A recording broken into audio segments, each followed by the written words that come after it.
yang nikmatnya tidak bisa diukur oleh para insinyur apalagi tukang kubur. Shalawat serta salam marilah kita haturkan kepada baginda kita Nabi Muhammad Sallallahu Alaihi Wasallam yang telah membawa kita dari zaman kegelapan menuju zaman yang telah bergerak seperti sekarang ini. Adik-adikku yang dirahmati oleh Allah. Amin. Berdirinya saya di sini atau lebih akrabnya kakak di sini bukan untuk mencari sensasi atau mencari cinta sejati, tapi untuk menyampaikan dakwah Islami yang berjudul mencintai tanah air.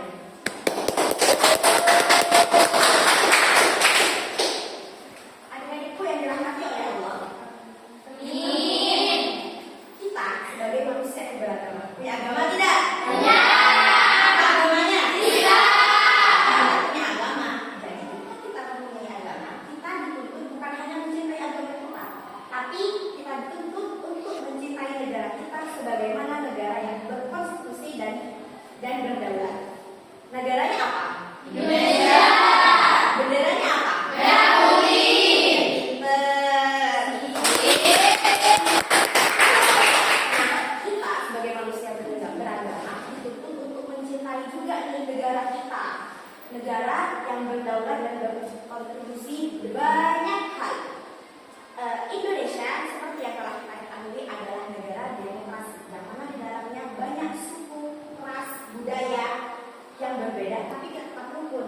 Seperti yang kita ketahui bukan cuma ras Madura tentu saja, ada orang Jawa, ada orang Sunda, tapi akur. Nah ini pun menjadi kebanggaan kita. Dan dalam mencintai agama, mencintai negara adalah sebagian dari iman. Hubbul waton minal iman. Pinter semuanya. Walaupun hadis Nabi memiliki kedudukan maupun, tapi ulama memiliki dua pendapat atas hadis tadi. Yang pertama, hadis tadi hubbul waton minal iman itu bukan hadis, jadi tidak boleh disebutkan kepada Rasulullah. Namun, apakah ketika tidak boleh disebutkan kepada Rasulullah mencintai negara sebagai minal iman itu salah? Dan ulama yang satu lagi berpendapat bahwa tidak, hubbul waton minal iman, mencintai tanah air sebagian dari iman itu sah-sah saja maknanya.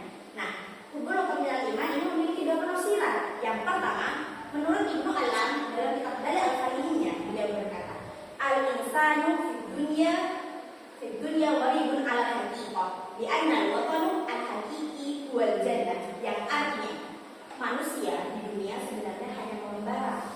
Jadi kita itu tidak abadi di sini.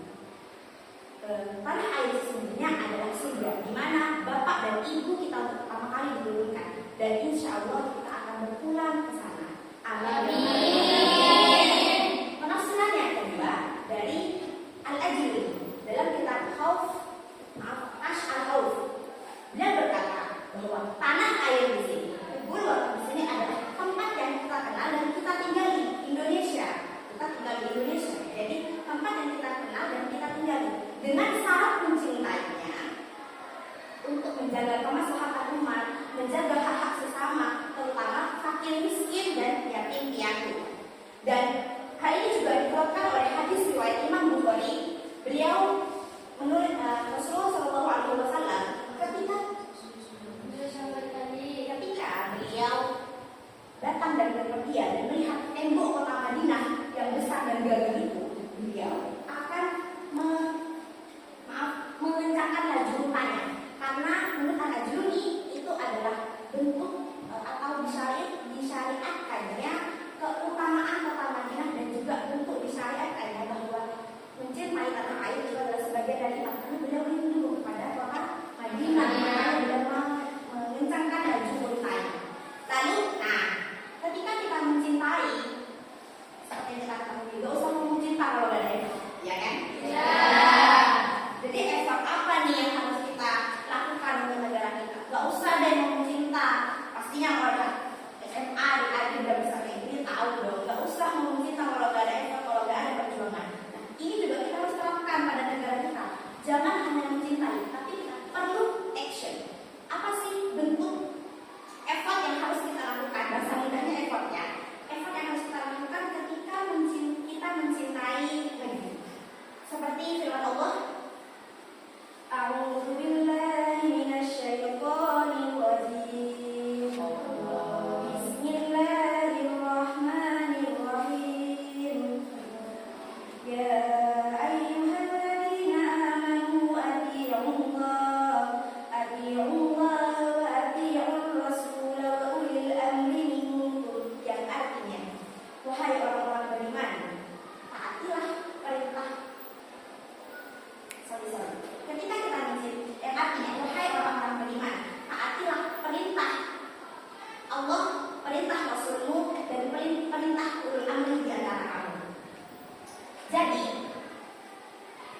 bentuk cinta kita kepada negeri, selain mencintai, kita juga harus mematuhi perintah para pemerintah. Jadi jangan dihina pemerintah itu, karena seperti yang kita ketahui, kita yang milih. Bagaimana bisa kita menghina orang yang kita pilih?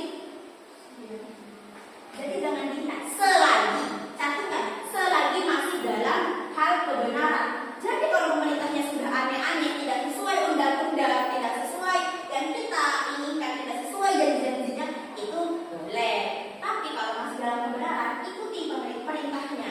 Jadi disuruh sekolah berangkat jam 7, berangkat jam 7, seperti itu. Disuruh jangan mencuri, nanti masuk polisi, jangan mencuri. Selagi perintahnya masih dalam hal kebenaran. Rasulullah juga bersabda, nanti akan datang kepadamu para penguasa yang kalian akan mengikutinya. Orang-orang beriman akan mengikutinya karena kebenarannya, orang-orang fasik akan mengikutinya karena kemaksiatannya. Ketika mereka baik, doakanlah, karena itu untukmu dan untuk mereka. Dan ketika mereka berbuat jahat, itu juga untukmu dan untuk mereka. Dari sini Rasulullah juga sudah memerintahkan kita untuk mematuhi pemerintah. Dengarkanlah dan taatilah pemerintah itu. Lalu salah satu contoh bentuk nih, bagaimana mematuhi pemerintah dan mencintai negara, seperti yang lagi viral dan sebentar lagi akan terjadi pada tanggal 27 November. Apa itu? Pilkada. Baik? Pilkada. Di Pamekasan ada berapa calon? Ada. Siapa saja?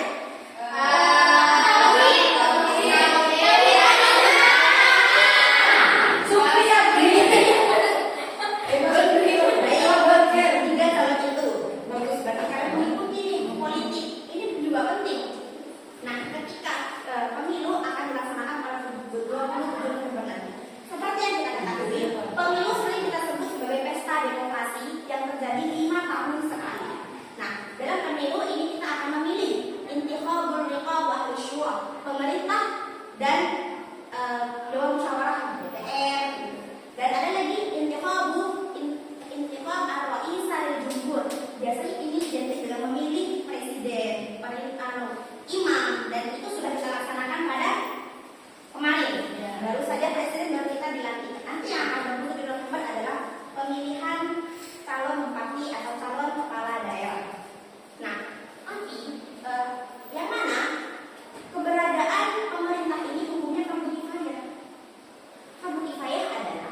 pemerintah menerapkan transportasi umum